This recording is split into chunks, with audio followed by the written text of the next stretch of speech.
Welcome to official SLTV channel. Please don't forget to subscribe to my channel and share my video and press the red button. Please help me to share my video. I am Honorable Abdul Karim Kamar, the whip of the opposition party in Parliament. Yeah, Mr. Honorable, today it was very emotional down there. You making a case for the WAS students. Can you take us through that? The issue of WAS students is historic now. It's becoming a problem every year. The only Minister of Education who survived that was the Honorable Timbo. When he was in the ministry, there was no problem with WAS students. There were certain abnormalities, but because he has been long in the education sector, he was able to surmount it, and we had no problem. But ever since the days of the now Chief Minister as Minister of Education, we've been seeing the culture of omitting students from WAS for reasons that are not up to the consequences the students are going to face.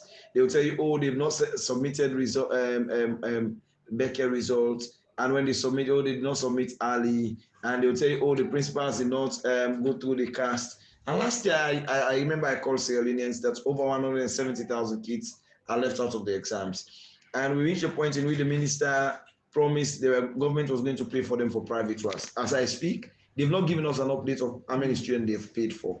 And what pains me so much and makes the whole issue so emotional is the fact that last year it was the whole Matora Girls School was left out. This year, as we speak, 400 kids of the Methodist Girls High Schools are going to be left out if nothing is done. And we cannot talk about empowering women if we don't give them the right education. And in the peak of giving them the right education, we are leaving them out to take public exams. If government cannot pay the money, let them allow the parents to pay. But you cannot continue omitting students. This year again, we are going to face with over 100,000 kids, schools. If you leave over 100 schools not taking the exams, and the total number of students not going to take these exams, it's over 100,000. And we cannot, as lawmakers, we should not sit conveniently and allow these things to happen. These are the future of this nation.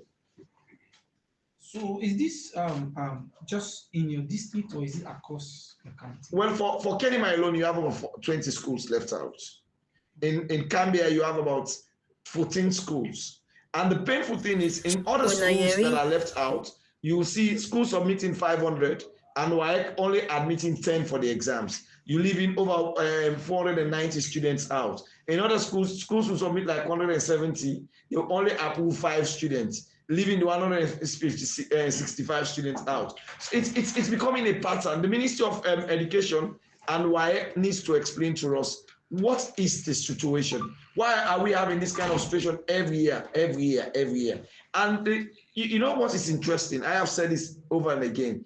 If you pay for the child from SS1, SS2, SS3, every year, as a government, you're only paying like 210,000 a year, because it is 70,000 per term. So if you, in 3 years, you're only paying about 600 and something thousand. If you deprive the child from taking the WAS, the parents are going to pay about 2 million leons.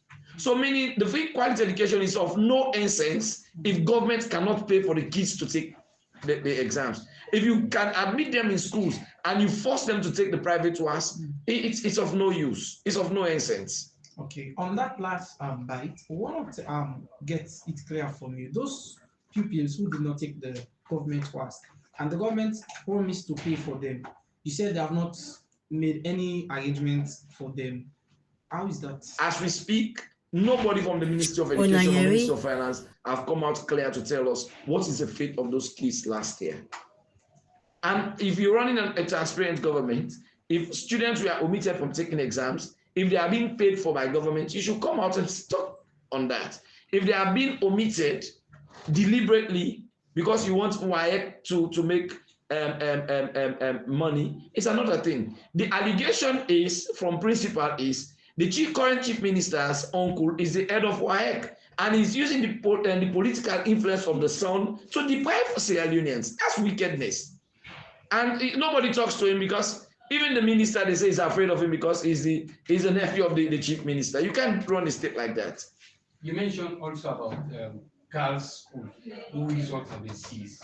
No, not C's. They are being left out of the exams. So can you state the school? Yeah, the Methodist. When Methodist Girls High School is in the top of the girls' schools that have been omitted this year, because in their own case, you're talking about 400 girls who are almost 18 years old. Which and is the Methodist girls? Methodist Girls High School in Freetown. Okay.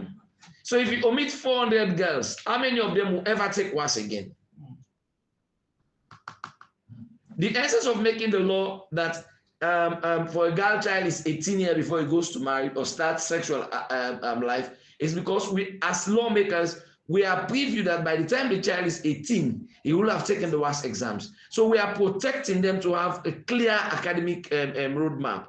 But now you're depriving them from taking that WAS at the time they are graduating into adulthood. What do you expect from them? And it is painful. It's really painful. You sound so sad. Well, it's a sad situation because coming from that kind of background where I know what it means for parents to put together monies to pay for private ones, they will never able to pay that money. The country is really broke.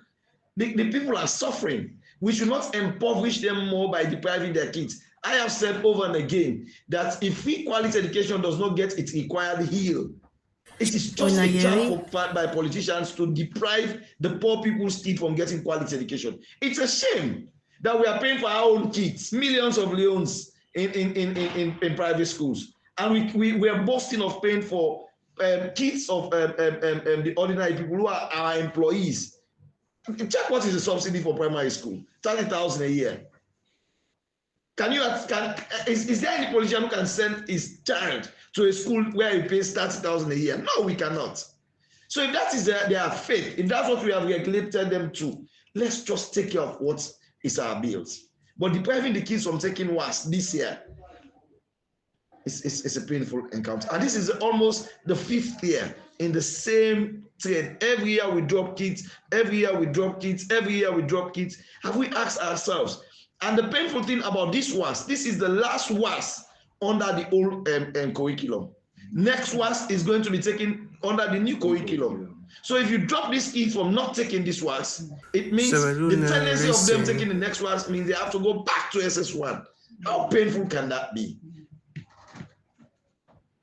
And you say you are a government that pride itself addressing the issue of education. In one word, how do you describe this phase? For me, it's a scam if we continue depriving the kids from taking private and government WAS. Thank you.